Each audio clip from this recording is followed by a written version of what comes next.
Yeah, okay. I'm gonna take out Billie Eilish and put in Leon Thomas. I like that. You shooting Leon Thomas would be I feel fire. like that would be crazy. Like, I feel like that would go insane. That would be. You had a, I don't know if I'm telling too much. Did you have a shoot with a? I want her to see my camera.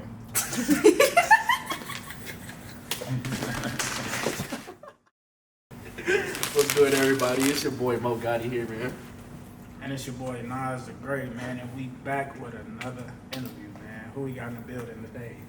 Got my man Isaac, man. Introduce yourself. I'm Isaac. I am a photographer and creative and all-around curator. All around curator. Like you said, he even dressed like one. When he walked in, I was like, boy, this boy smooth as hell. I couldn't believe it. I appreciate that. Nah, Definitely no problem. appreciate This that. nigga look like a pimp, a plane. He look like he drive planes or whatever, and a camera all at the same time. Hey, I almost He's called so him Big fly, Sweet, bro. boy. For real. That nigga's so Right. fly, bro. I ain't gonna lie. appreciate This that. shit's crazy. No problem, man. It's been a pleasure, man. We was trying to get you on here when we was in New York, but you know, everybody was busy. You was a busy man yourself.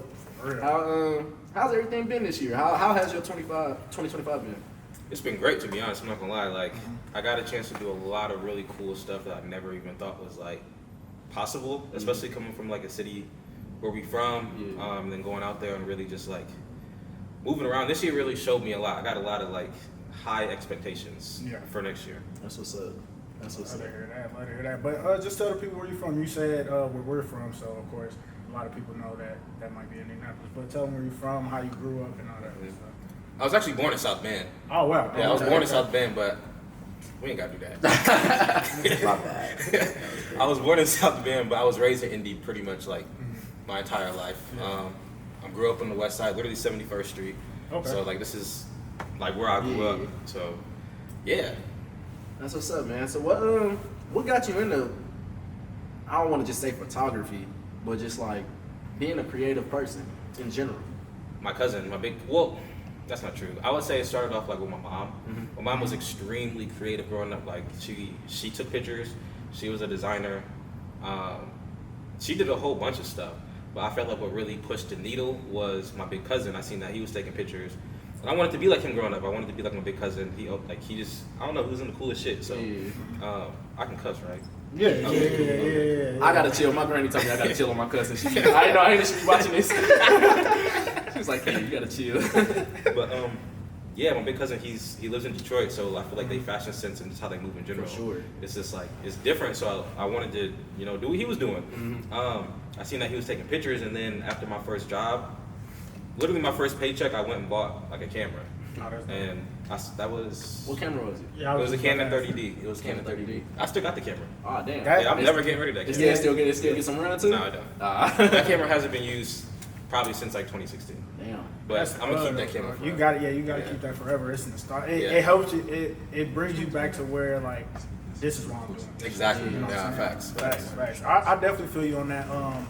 Want to be like a big cousin, like you know what I'm saying. I want to be like that nigga. Even though he only a year older than me, like that's why I always say this on the pod. That's why I want to be out west all the time, like because of this nigga. That's what's crazy, because like a lot of my fashion shit came from, he was the first, I remember we was like in 3rd grade, and he had a G-Shock, and I was so hot. I was like, I didn't even know what a G-Shock was, but him and all his brothers had a G-Shock, and I would look at my mom, like, what's this? And she's like, nigga, that's $150. You are not getting no G-Shock. Yeah, I ain't gonna lie, like my cousin had a G-Shock too. I was in 7th grade. I seen that, I'm like, nah, I gotta get one. You hear me? And I remember 7th grade, I did a trade. I had like a little iPod Nano, and I traded it for a G-Shock. But then the nigga's mom got mad, and we had to trade back. Damn.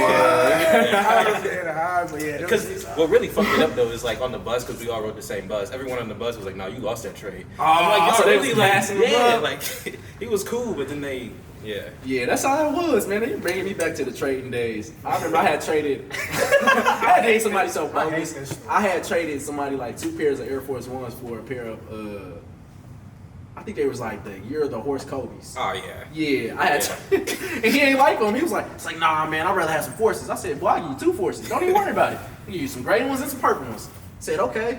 As soon as I took them, I just started laughing. Everybody else in the gym just, ha, ha, ha, ha. I'm like, yes, ain't no easy backsies. Facts. It's over. Facts. Yeah, I miss those trading days. I'm not gonna lie. Yeah. Low-key taught me how to like barter. For sure. Facts. For sure. It Facts. lets you, that was our real stock market as a Yeah, kid. definitely. Definitely was. Especially at Pike. Oh, yeah. Everybody was doing it. At Pike. Trust me, that's a, shout out to the AAU team, man, because that's the reason why I was cool with everybody at Pike. All my AAU partners, they was at Pike, so y'all was really the freshest niggas with the shoes at least when we was growing up. I definitely would say that too. Them Pike niggas I used to get all had- my Kobe's from Pike. Cause what's that nigga name? Chi-Town Sneakerhead or whatever. Yeah, that nigga. Like I remember he had y'all school looking like y'all Bro, was. he had every shoe under the sun. Man, y'all had the city looking like we was broke as hell. Yeah. Pike was the ones with all the shoes. Like, if you wanted some shoes, you had to go through somebody in there. So. Definitely was going through somebody at Pike. Yeah, for sure. No cat. But like you said, you had been inspired by your cousin and then ended up buying your own camera. When did you start taking pictures with it and start like dabbling into the creative space? I started immediately. Like, the second I got the camera, I probably did the shoot the next week. I shot my sister's boyfriend at the time. Tight. He was my first photo shoot ever. And I thought I was that nigga from day one. I thought I was the best person in the city from day one. And then I got humbled. My tattoo artist humbled me in a good way though. But yeah, I started like day one with photography. That's what's up. And just creating in general. Yeah. That's right. You said your tattoo artist humbled you, and what made you look at taking pictures in a different light or making you change your eye in a way? Because I know you said you got it in 2016, I believe, and I know you're growing every single year. So how does your eye change every single year from starting then to now? That's actually a really good question. I feel like back then, especially in my early years, because I thought I was better than everybody, I was still learning, but I wasn't learning at like a fast pace because I thought I was better than everybody. And then my tattoo artist, I'll never forget, I'm going in to get a tattoo. I'm showing her all my work, because she was my manager at the time too. I actually used to work at a shoe store with her. But she was my manager, I'm getting my tattoo or whatever, and I'm just showing her my work. I'm like, yeah, I did this, I did all this or whatever. And she's like, yeah, this is fire, but let me show you somebody else. And then she showed me somebody else's work, and when I tell you, like, I went dead silent because I'm like, this nigga's cold. Yeah. Right. I couldn't admit that at the time, but that nigga was cold. Like, he was cold, and it made me realize, like, I have to still be a student. Like, I gotta forever be a student. And I feel like that's where I'm at now. Even like, no matter where I'm at, I'm always gonna be a student to whatever I'm creating because I wanna keep growing, and there's just so much to learn. Right. What are one of the key pieces into being a photographer? I took in photography classes in high school, and I just, as much as I love photography, I ain't had an eye for it and figure out how to get it in the way that I saw it. So what is something that you feel is just pretty key as far as being a photographer? I feel like if you want to be like a really, really good photographer, I'm always going to tell people to get a mentor because I think that's the fastest way to learn.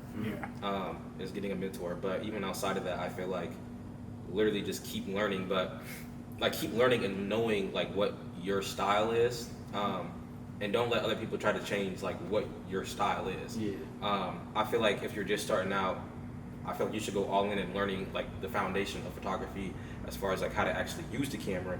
But like once you understand it, you can like really tweak it and do what you want to do.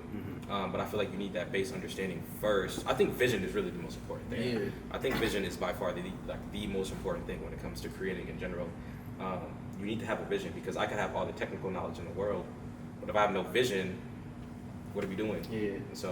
And someone could have all the vision in the world, but they don't have the technical knowledge, then they can't even produce the vision that they have. And that was my thing. I was like, man, I see it, I can't produce it. I can't produce it. And that's a tough thing. That's why I always looked at photographers like, you saw that in your head and you actually put it out there and it just makes sense. And that's something I always was impressed by with photographers. No, facts. That's how I feel about, I would say, just the whole creative process with cameras in general. Because I like taking pictures, but I wouldn't consider myself like a photographer or a videographer. Like, I remember our first time in New York, and I was taking pictures of Mo, I was taking pictures of Lauren, and I was just like, damn, I'm actually decent at this shit, you know what I'm saying? But it, like, my question was gonna be basically, how did you know, like, damn, like, I can take this as far as I want to take it? That's another really good question. I feel like what really made me realize that I could really do this, honestly, was my trips with Lauren. Me and Lauren used to, I definitely want to bring that up. Yeah. I was gonna bring that up too. We used to go to Atlanta, bro, every week. Like, we was going there every week. I'm telling you, like, we would go to Atlanta for a week. We would come back home for like 2-3 days, literally just to get clients, do what we got to do. and turn right back around and go to Atlanta. And like the work I was producing out there, it really opened up my eyes to be like, okay, I can really take this shit like extremely far. So definitely like those trips. Yeah, those trips are like a core memory. Mm-hmm. How were those trips like? Because I was, man. that was gonna be my, that was gonna be one of my questions during this interview. Like, what made y'all even just say, "Hey, fuck it, we about to"? That's literally what we did. That's literally what we did. I called her. I'm not even kidding. Like, I'm not even kidding. I probably called Lauren at midnight. I'm like, "You trying to go to Atlanta?" And she was like, "Yeah, fuck it." She literally asked her mom. I asked my dad. I think her mom dropped her off at my house, and we literally went to Atlanta at like 1 a.m. Y'all crazy as hell. Like, so how were those trips though? Like in depth, like how like none of them were really like super planned. I had like people in mind, but like I kind of figured it. Like we figured it out like as we got there. Once we like settled in, I just reached out to the people who I knew. I would go to photographers' pages. I would hit up the models on their pages and connect with those people, and we would literally shoot like all the time. Like we did one shoot at like this waterfall. I met that girl probably like 2 days before, and then we did a shoot on a mountain. I met her that same week too. It was really all kind of just like God spurred a moment, to be honest. Like, that's dope. yeah. And shout out to Mo. Yes, definitely shout out to Mo. You know Mo, the producer. I was like, what I do? No, not you. My bad. It's a difference. But you know who I'm talking about? I think. Light-skinned producer. His I gotta sister see is her face. Vasa. Okay, anyways. see her face. He let us stay in the apartment for free. Yes. Like, That's anytime. Yeah. Hey, shout out to Mo. Shout out man. Mo. It's right in downtown Well, Atlanta. light-skinned Like right down. Light skin Mo, shout out to you. Shout out player. Light Skin Mo, the producer. Because we literally never had anywhere to stay. Yes. In mind. Like, we would just go and be like, okay, we're going to figure it out when we get there. That's gangster. I gotta start doing some shit. I was working at Champs. I literally came back to work one day, then we went right back. I Just so remember I them wouldn't days. lose my job. That's so funny. That's damn near when we started the pod, damn near. Yeah, just around that Yeah, time. that's damn near around the it time definitely because was. we were like, Lauren, you trying to come out here? She'd be like, nah, I gotta go to Atlanta. And I ain't thinking that. I was just like, all right, that was whatever. around the time. I'm Yeah, telling it you, was I never actually. knew that. I never knew you was going to Atlanta around that time. Yeah, it was right around the start of COVID. Hustle House, yeah. Yeah. Because I remember she'd take all the Hustle House stuff down there, and I'd be like, well, shit, she working. I was doing a lot. That's raw as hell. That shit was fun. We was linking with celebrities out there, Yeah. completely like unplanned. Uh-huh. It was crazy. Like that was some crazy shit. That's something that I feel like a lot of people wish they had the heart to do, is just go out there and just be like, fuck it, we gonna try it out anyways. What made you just have that courage to just be like, fuck it, I'm gonna do it? That's another good question. I just felt like I believed in myself that much with it. I felt like at that time I really maximized the city when I was here, because when I was here, I was shooting every single day here. Yeah. I was booked every single day in Indy, and by that point I was getting tired of the stuff I was shooting, and I was low-key getting burnt out, but I knew I still loved photography. Yeah. So I wanted to just expand my horizons. So I'm like, let me just try Atlanta. What really like set it all the way off though and put like the gas on it, there was this influencer, her name is Diera. She was in like a relationship, Diera and Ken. De'Aaron and Ken. She DM'd me randomly. This nigga was the fake De'Aaron Ken.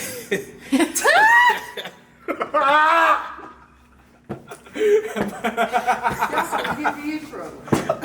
Oh, my fault. He said, fuck sessions. I'm going solo with it. He can't. Hey, don't listen to that nigga. My fault. Yeah, back to the story. No, but like she DM'd me randomly and was like, let's shoot. And I'm like, but I'd never been to Atlanta at that point. But I didn't go that time because I was scared. And I told myself I'm never gonna let that shit happen again. Yeah. And so I started just going. That's what's That's up. dope. That's dope. Cause I feel like I would say this previous New York trip definitely did that for me. Just like once that fire touched you, cause it's like we had so many different opportunities to do certain things, and it's like we didn't go dive head first into it. You know what I'm saying? So I definitely feel you on that part. But speaking of like different cities, and you know, you're in New York. So how did that move? How did that move happen? Let's just start there. That's another good question. So New York was not on my radar to move at all. Really? No, it was not on my radar. I was about to move to LA. I was like set. That fits too. Okay. Yeah, I was gonna say Yeah. that was if it wasn't New York, it had to be like LA or Atlanta. because Yeah, it I was used to live in already- Atlanta. I lived in there after like we went on all these trips. I moved to Atlanta for a year, I came back due to like some family reasons, but I knew I wasn't gonna stay here. And I'm like, just doing my thing or whatever. And my friends wanted to go to New York, and I've never been before. So, but we're all set to like go to LA. Like we're already set to move to LA like, in the new year. So we went out to New York during Fashion Week in September. And when I was out there, it blew my mind how fast everything was going. Yeah. It blew my mind like how easy it was to get connected out there with people, and how people really wanted to work. Like it wasn't like no gatekeepy kind of thing. Like people really, really wanted to work. And after I moved there after I visited the first time and came back, I low-key went like in this little mild depression because I just missed New York that much. Yeah, I and feel then that. moved in I ain't gonna lie, I feel that. Tight. Yeah, hey, trust me, I understand that completely because, like you said, when we was out there, we would post up at an event and people just walk up to us like, hey, what you do? What do you do? Yeah. Like, I done ran into models and then I'm like, how did you become a model? It's like, I just tell people I'm a model. That's all That's all you know. Yeah. And after that, like, me and her started talking. And she was like, you should start trying to do that too. Yeah. And like things like that. And then we were running to producers. They're like, come to this and bring this person. We can have them perform. New York is one of those places where if you are looking to work, you're going to find the work. You will definitely find the work. You will find the work as long as you're willing to work. And it's a ball. So the fact that that's how you kind of fell into it is wonderful because that's how I feel. Like if I had the cheese, I'd be out there right now. Nah, for Bro, real. you could. I mean, yeah, you can make the cheese. I ain't gonna lie, you can. Hey, Well, me you and- can me and live. Todd I was ain't gonna lie, talking you about can it, live man. off of $20 in New York. You bro. can, bro. Like if you know where to go, I'm trying to tell For sure, you. Like, for You sure. can live off 20. I ain't gonna lie, and it's crazy that you said that because I remember her name too. Her name is like J2A or something. If I'm Shout not out to mistaken. J. Yeah, that is Yeah. definitely her name. She actually just had a shoe with like Adidas.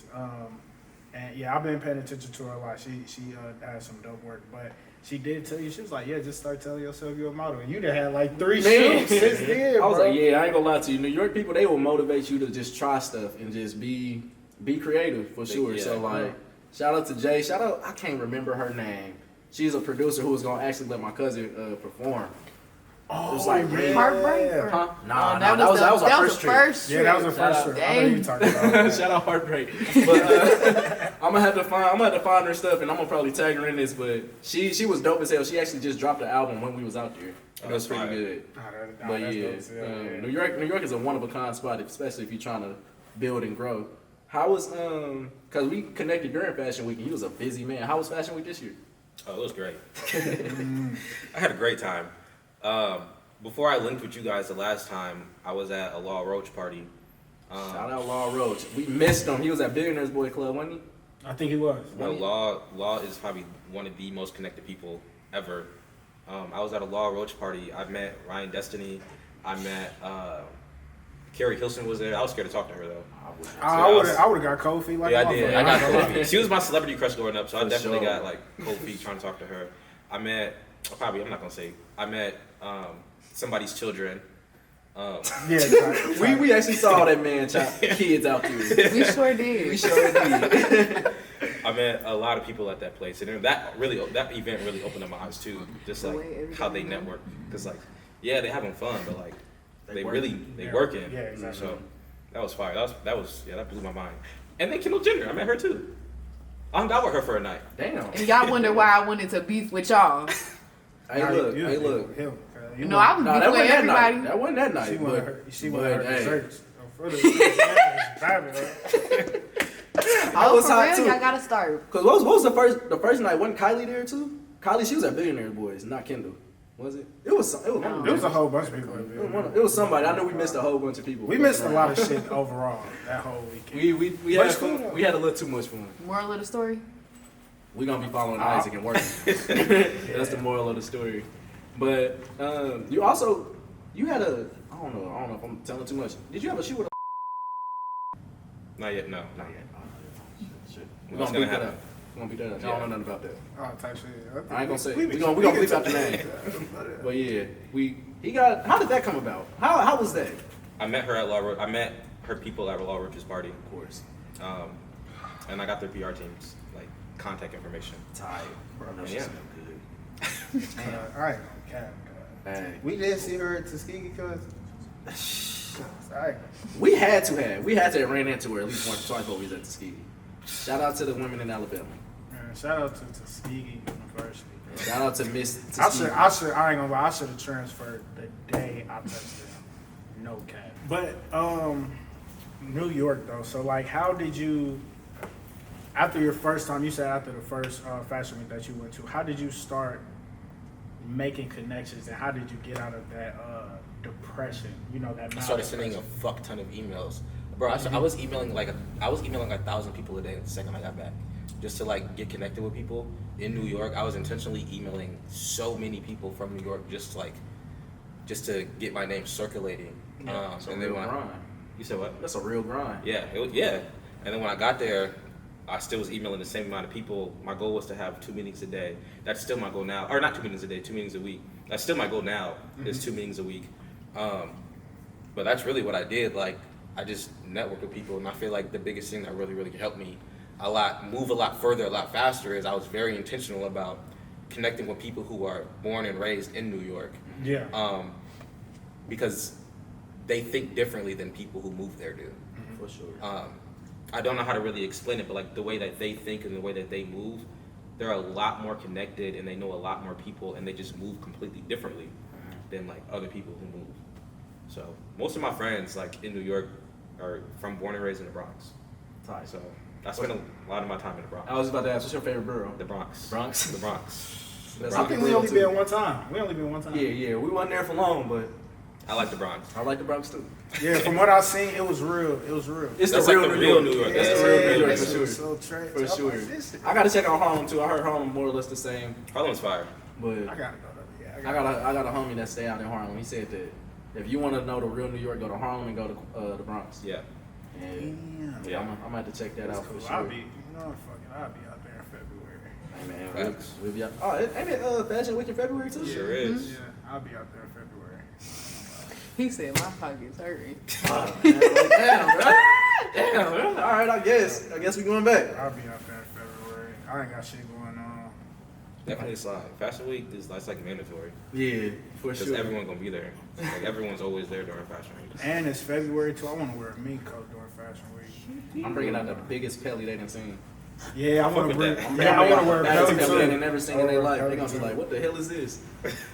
But picking back on like you reaching out to people and being intentional about meetings and getting your shoots in, what is something that you feel like when you set up those meetings, you guys have a common ground on, like the vision on how you want the shoot to be and things like that? Like, what is your approach when you set up those meetings? So that's actually something I learned this year about how to go about my meetings. Because last year I was getting a lot of really, really good meetings, but I did not know how to conduct the meetings. This is my first time ever doing it.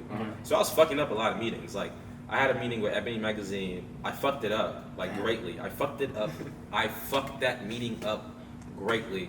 But me and her stayed in contact. I just explained to her like, hey, this was my first year. I'm still like learning the system. Yeah. And we had another meeting. It was great. That's good. That's But okay, cool. I felt like, And that's most people there are understanding. Like they know if you're just not moving there, it's gonna take you some time to like get used to the city. So they'll give you that grace. Yeah. But like now when I have meetings, my approach every meeting off rip, the first one is to literally like if I email you, my approach is to have a meeting. At that point, if I know we're about to have a meeting, I'm researching everything that you do. Like I'm researching you as a person, and I'm researching every company, like whatever company you work for. So I have everything already pre-planned. And my goal essentially at that point is to either get a project going or consider me for a project coming up. Like my goal is to build as much rapport as possible. I try to have a lot of meetings either in person or really in person because I feel like that's the best way to do it. Is just meet people in person because you just leave a better impression that way. Yeah, for sure. And when you set up, like you said, you have messed up some meetings before and things like that. What are some things where you felt like you've gotten more comfortable in those meetings? I know what I can do. I know exactly what I can do. And I know how I can make whatever they're doing better. And I know how to talk to them in a language that doesn't, so I don't come off as like an amateur. Yeah. I know how to talk to them in a way to where they're like, okay, this guy, he's been doing this for a while. I just know how to talk to them in a way where it translates over for them. Because most of the time, these people who are like working certain roles or have power to do whatever, they're not really creative people. So you really have to communicate your idea in a way that they understand. Yep. Exactly. And that's the challenging part that I feel like a lot of creatives struggle with is communicating their idea to where someone who is not creative can understand it. Yeah, that's dope. I ain't never really thought of that. No, for real. And to add to that point, and then once you do set those meetings up for yourself, how do you make it to where when you're taking pictures or you're creating something, how do you make it not as complicated? You know, if you get what I'm saying, to the point where it's like, you don't just basically trying to simplify whatever you're doing, because it's like a lot of people try to put, let's say they try to edit this too much or want to put so much into this photo shoot or whatever the case. How do you make it simplified for you to be like, this is easy for me, if that makes sense? I think that makes sense. For me, at least, like, I understand if someone's hiring me to do whatever. I understand it comes down to they're hiring me because they like what I'm doing already. Exactly. My process already when I shoot and edit, it's not like, I don't, believe it or not, I really don't do that much when I'm editing, because I get everything like there in camera. Exactly. But that's like very intentional. So on the back end, I don't have to do a lot. So I don't know. I kind of like pre-prepare beforehand so when I'm even at that point, it's like it's already like simple. Okay. Like I try to make the process as easy as possible for everybody, because I feel like as a creative, especially like a photographer, you're not really selling you as a photographer. You're really selling your taste level, and I feel like you're selling. I think you're selling your taste level, and I think you're selling how well you can communicate. I think those are the two selling points that make a professional photographer and an amateur photographer. Alright, okay. So, Yeah, that answered my question 100%. Yeah. So what's the most challenging part as far as getting everything all together and out there? Getting the team together. For me, I feel like getting the team together and getting everyone on one accord. Yeah. I think that's probably the most challenging part. Is making sure everybody beforehand and the pre-production is on the exact same page. What goes into pre-production? It really depends. It depends on like The what. Yeah. Sometimes if it's like sometimes if it's like with a model agency, and I'm doing like a test shoot for a few of the girls, it becomes a lot easier because I've already have like a system to where I know I can pump out this many looks with this many models with this team. So if I'm already doing something that I know a team that I already work with can do, I'm just going to use that same team. Right. Because I know they can do it. For sure. And that's why I say testing and free shoots. As a photographer, keep doing them. Like I emphasize, do your own projects and create your own projects as often as possible, and find the team. Because once you find the team, it makes everything just more seamless. For sure. Trial and error. Facts. I feel that. Now you also on Instagram recently you did like a little mini series on basically just the creative minds and how everybody move around. What made you do that? That's a good question. I was talking to my mentor one day, and we do this event called Creative Therapy. And basically what creative therapy is, it's where a whole bunch of creatives, because I feel like a lot of creatives go through the exact same thing, but a lot of us don't really talk about it out loud. So creative therapy kind of puts like a safe space for creatives to come together and talk about like all different kinds of things that we all go through, but we're just talking about it out loud verbally. So that gave me the idea, like, okay, we're doing this in person, but what about like, how can I do this online too? Yeah. So that's where the idea originally like stemmed from, just taking that creative therapy idea and doing it online. And that's where Prompted came into the picture. Yeah, that was dope because like I would see it and I'm thinking it's gonna be just much more. You would literally ask a simple question. It'll be one question. And I sat there and I was like, let me think about this. And I would read through the comments. I'm like, damn, this is a dope kind of concept to have just for everybody to really just sit back and think creatively. Like, why am I doing this? What makes me do this? Like, it was a dope concept. So I always wanted to know, like, what made you think that? Yeah, we do. I have I just shot because those are like, short videos. Yeah. So I shot like 3 long videos, 3 long prompted videos. That's gonna drop in the New Year's. So that's gonna be really dope too. I'm excited for those to. I'm ready for that. I'm excited for those to drop. I was over there just yearning for more. I'm like, man, ain't no way he just left me this question. Now I gotta say it. But I'm like, let me think about it. But yeah, adding the longer prompt, I'm definitely gonna be tuned in there for sure. And to add to that, how do you basically why do people not feel as if they can't speak or voice their opinion to other creators? Why do you think it's so hard to do so? Honestly, I just feel like it's a mental thing. Like, I feel like with a lot of creatives, naturally they think creatively and not like I don't want to say creatives don't think logically, but like at the end of the day, they think more creatively because they're creatives. I feel like sometimes people just be in their own heads and feel like no one else is going through this, but really, we all going through it. Like we all going through the exact same thing. We all dealt with the exact same annoying ass client, the exact same whatever. But we feel like we're the only person going through it. And creative therapy taught, like, it shows it's not true. Like a lot of us are going through the exact same things. But people, I don't know. That's actually a good question. People just don't like talk about it. So yeah. I feel that, man. So what's to look forward to going next year? Like what you got going for us next year? Listen, next year I'm gonna have a lot more short form videos. I stopped looking at myself as only a photographer, and I realized, I don't know, I was just thinking one day, I'm like just back to what I said earlier, like I realized me as a photographer, I'm not really selling me as a photographer, I'm selling a taste level. And I feel like having a taste level is like transferable across different mediums. So it made me think about everything else I could do creative wise. So next year I'm gonna be shooting a lot more like short form videos, like Series, like docu-series, more documentaries, just more stuff that's just like really cinematic but tells like a real story of real people. That's That's dope. dope.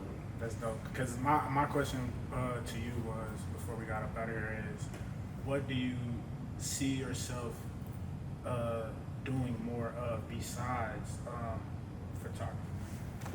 It's a great question. Outside of photography, like my vision's really big. Like outside of photography, I see myself owning a few production companies, and then I even see myself expanding outside of that and owning like talent agencies and model agencies and all different like creative adjacent roles. Yeah.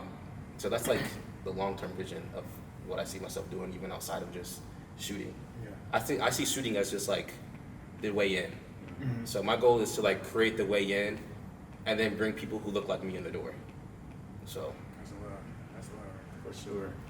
Well, guys, like y'all, I know y'all heard it. It's a very insightful young man. He actually is one of my favorite photographers out right now. What's going on? What you got? Oh yeah, give me Mr. Top 5. Come on now. Oh, damn. Come on, I ain't gonna lie. My Oh, bad, y'all. It's been a minute. It's been my birthday, Christmas. You A know lot what been I'm going saying. on, bro. But before we get up out of here, it's a segment that we do that is called Top 5. And my question to you is, what are your who are your top 5 people to shoot? Top 5 people that you've ever shot. top 5 people I've ever shot. And then I want somebody that you want to shoot, just one person. No. He gonna do a top 5 for that. Oh damn, you want 5? Damn, I won't put you on the pressure for that one. Dang, top 5 people I shot. That's a good question. You got a nice resume. Yeah, his resume crazy. Yeah. Okay. That I'm photo a- look nice. I'm gonna say, this is no order, but this is like top 5, off Okay. the top of my head. This girl in LA, or this model in LA, she's an actress. Her name is Mariama Diallo.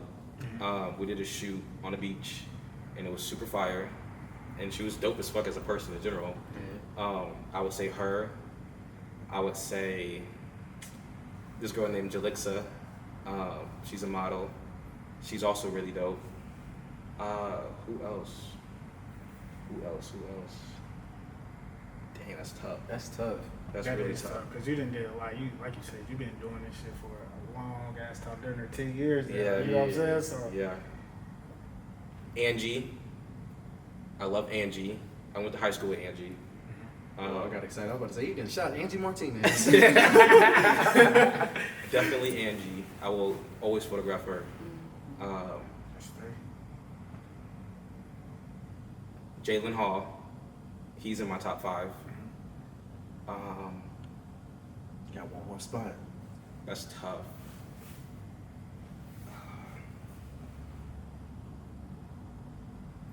Grayson Wilkins. I just shot her recently, Okay. and she was dope. She was Yeah. super dope. That's right. All right, so now we got the 5 future ones. That I want to shoot. Yeah, that's Yeah. your one shoot. Barack Obama. Oh, Barry. We got to Yeah. get that going. Yeah, Barack Obama. Oprah. That man going through Chicago. Shout out to the crib, man. Shout out to the crib, man. Definitely Oprah.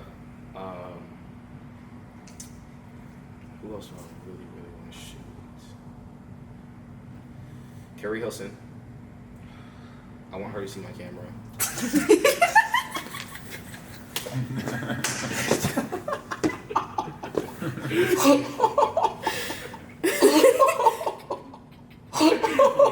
Go ahead. Oh, God.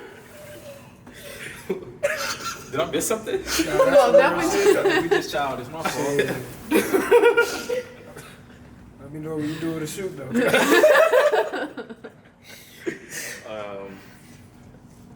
Justin Bieber and Billie Eilish. Billie Eilish would be so fucking dope. I want her 15 still. So yeah, you do that. That used to be my brother's favorite artist. For real. Nah, Justin Bieber's his top favorite. one all time. I thought you was talking about Billie Eilish. Nah, Justin Bieber. Justin Bieber fire. Nah, Justin Bieber Great hard. music. I ain't gonna lie. I found out- He I was the didn't- first one to buy it. He bought his tape when he was like 5 years old. I didn't know that nigga. I didn't know that he was in my top 10 albums this year. I didn't know I was listening to him that much. Damn, for real? Dang, I gotta switch mine low key. Bro, that album was fire. I ain't gonna lie to you. I ain't know I played The it that album was much. fire. I ain't know I played it that much, but That yeah, one was fire. definitely in the top 10. I'm gonna switch somebody real quick. Yeah, okay. I'm gonna take out Billie Eilish and put in Leon Thomas. I like that. You shooting Leon Thomas would be I feel like fire. that would be crazy. I ain't gonna I lie. feel like that would go insane. That would be crazy. Man. That was Yeah, crazy. hey, That would be Leon, we gotta get crazy. that going, Andre. You said he ain't never gonna do it now. Oprah, Yeah. Barack He ain't fuck with Obama, us, man. Justin Bieber. Carrie Hilson, Justin Bieber, and Leon Thomas. Yep. That's tough. So that's a good top 5 right I there. think that's a solid top 5. For sure. That Leon Thomas one will definitely set it off. Yeah. For sure. I I like that one. yeah, for sure. I can see him doing a Bieber shoot too, though. Yeah, I feel me like too. that would go crazy. Yeah, too. Bieber shoot would be fire. I'm definitely visioning. If you ever get that, let me know. I got you. You can't get fanned out though. Can I put one in Definitely. the air? Yeah. Quinn. I would definitely. Blackwell? love Yes. to- She would be top 10 for me for sure. I want to shoot her super bad too. I feel like we would go crazy. Me too, Nas. Me too. I'm there, cuz. I don't care if I gotta put powder on the motherfucker. I love Quinn Blackwell. I ain't gonna lie. I fuck with her. But where can they find you at on your socials? Isaac Poole, ISAACPOOLE, everywhere. Everywhere. Instagram, TikTok, Yep. Twitter, MySpace, you name it. Shoot, He's still on Facebook, there. everywhere. He on there, man. Make sure y'all follow us as well. Sessions.ent everywhere. Follow me, SilkPenny_ on Instagram. And then me, Nas Greg 1K, man. You already know. Yeah, man. Make sure y'all continue to tune in, like, share, subscribe, all that cool and cute shit. Make sure y'all do follow Isaac though, for real. Yeah, check out some Yeah. work. Check out some work Check and that get shit some work. Some fire shit. I'm not gonna lie to you. I ain't gonna lie, you gave out a lot of gems too, bro. For sure. Thank you. You gave out a lot of gems. Man, this is a long time coming, man. We It definitely appreciate you is. being here. For sure. And shit, we out of here, bro. We out.